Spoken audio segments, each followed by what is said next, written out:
Hey everyone, it's Tatiana from EdTrust, and I'm with My name is AJ Link. AJ. Wrote a piece on Black disability representation on our blog, and we're interviewing him today. So, what inspired you to write this piece?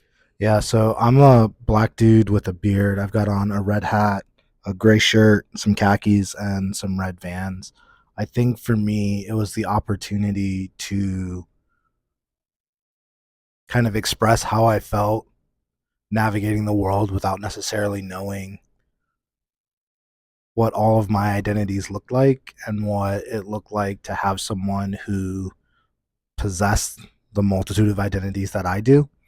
And getting to kind of work through that was really helpful for me, but I think it also gave me an opportunity to share what it's like to move through the world as a kid without that kind of representation and how it can impact you. Why do you think it's so important to have this representation for this community in children's books?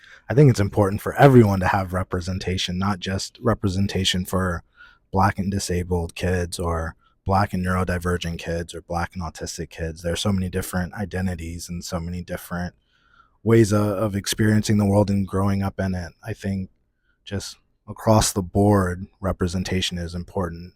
For me specifically, as an adult who does disability justice work, who does disability rights work, who's part of the disabled community, I think it's really important to communicate the history of black and disabled folks, both within disabled folks within the black movement and civil rights movement and black history, but also the importance of black disabled folks and disabled history, because oftentimes that group is erased from both of those histories. I think about people like Harriet Tubman, who by modern standards may have been considered disabled, and how oftentimes we don't really celebrate that part of Harriet Tubman when we tell her story. I think about how the Black Panther Party was instrumental in the 504 and we oftentimes don't get that narrative when we learn about disability history. And black people are all over both disabled history, but then disabled black folks are part of black history. So I think for me,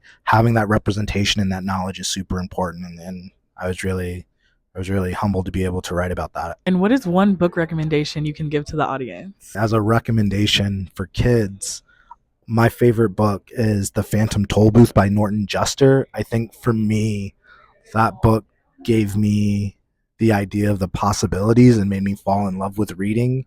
And I think being able to enjoy reading and have a love for reading opens up so many possibilities to find representation and to find different stories that you like and that you connect to. So I would say The Phantom Toll Booth by Norton Juster is a great book, and I hope people get to read it and more people love it like me.